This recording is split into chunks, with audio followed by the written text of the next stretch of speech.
মানুষ যখনই কোনো পর্বতারোহণ করতে শুরু করে তখন সে বারবার পড়ে যায়, বারবার উঠে দাঁড়ায়, সামনে এগোতে চেষ্টা করে। কিন্তু যদি সে দৃঢ় নিশ্চয় করে থাকে তাহলে সে অবশেষে সেই পর্বতের শিখরে পৌঁছেই যায়। চলার পথে যদি বড় কোনো পাথর চলে আসে বা পর্বতের কোনো বড় অংশ সামনে আসে তাহলে সে তার সাথে ধাক্কা খায় না, সে পথ বদলে নেয়। কিন্তু বাধা তাকে সবসময় পেতেই হয়, আর সেই বাধা সে পায় ছোট ছোট পাথরের দ্বারা। তাদের উপর পা পড়লে তার পা পিছলে যায় আর সে পড়ে যায়। এই ছোট ছোট পাথর হলো আমাদের জীবনের সেই ছোট ছোট সমস্যা, সেই ছোট ছোট ভুলগুলো যেগুলো আমরা অবজ্ঞা করতে থাকি। আমরা ভাবি এর দ্বারা কি বা ক্ষতি হবে, কিন্তু সেগুলোই অনেক সময় আমাদের অসফলতার কারণ হয়ে দাঁড়ায়। যত তাড়াতাড়ি সম্ভব এই ছোট ছোট পাথরগুলিকে জীবন থেকে তুলে ফেলে দিন। ভুল হওয়াটা স্বাভাবিক, কিন্তু তার মানে এই নয় যে বারবার সেই ভুলের পুনরাবৃত্তি ঘটবে। ভুলটা বুঝুন, সেটা স্বীকার করুন আর সেটা শুধরে নিন। যখন আপনি এটা করতে শিখবেন তখনই খুব তাড়াতাড়ি আপনি সেই শিখরে পৌঁছতে পারবেন। আর যখন পৌঁছে যাবেন তখন এই মন প্রসন্ন হয়ে বলবে, রাধা রাধা। সূর্য এই সংসারকে আলো প্রদান করে। সূর্যের মনে যদি নিজের তেজের জন্য অহংকার জন্ম নেয় তখন তার অহংকার ভঙ্গ করে মেঘ। সূর্যের আলো পূর্ণরূপে ঢেকে দেয়। মেঘের মনে যদি নিজের গতি নিয়ে অহংবোধ জন্ম নেয় তাহলে মেঘের অহংকার ভঙ্গ করে পর্বত, মেঘের গতি অবরুদ্ধ করে দেয়।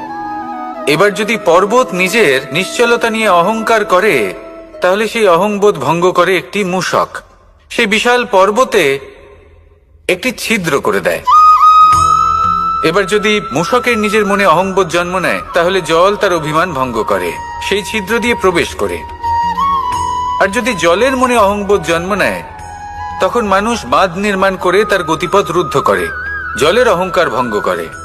আর যদি মানুষের মনে অহংকার জন্ম নেয় তখন সূর্য নিজের তাপ দ্বারা মানুষের অহংকার ভঙ্গ করে। এই সংসারে অহংকার প্রদর্শন করার কোনো প্রয়োজন নেই। আমাদের সবার মধ্যেই কিছু বিশেষ গুণ আছে, আর সবার মধ্যে কোনো না কোনো দোষও আছে। এই প্রকৃতি আমাদের কি শিক্ষা দেয়? কেউ একে অপরের সাথে লড়াই করে না, একে অপরের জন্য বাধা সৃষ্টি করে না, শুধু নিজের কর্ম করে। সূর্য নিজের প্রকাশ দ্বারা বনস্পতি এবং গাছপালাকে জন্ম দেয়। মেঘ বর্ষা সৃষ্টি করে লুপ্ত হয়ে যায়, আবার নির্মিত হয়।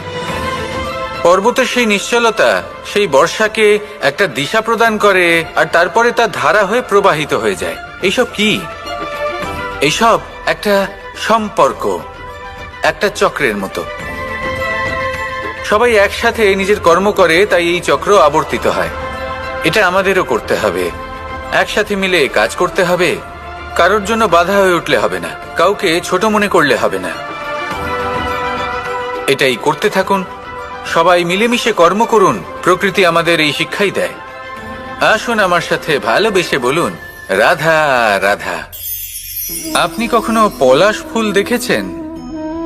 কি সুন্দর দেখতে, লাল রক্তবর্ণ, উজ্জ্বল, কিন্তু এতে কোনো সুগন্ধ নেই। সেই জন্য ওকে শুধু চোখ ভরে দেখতে ইচ্ছে করে। দেখবেন তাকে কিন্তু পুজোতে ব্যবহার করা হয় না, এই ফুল দিয়ে মালা বানানো হয় না। সেরকমই আমাদের জীবনে এমন অনেক ব্যক্তি রয়েছেন যাদেরকে সম্মান অর্জন করতে হয়।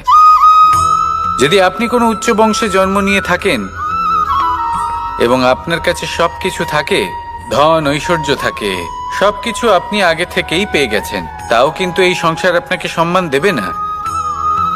ততক্ষণ পর্যন্ত দেবে না যতক্ষণ না আপনি নিজের অন্তরে গুণ জাগ্রত করছেন, শ্রেষ্ঠ কর্ম করছেন, নিজের অন্তরে ইতিবাচক মনোভাবের এই সুবাস জাগ্রত করছেন।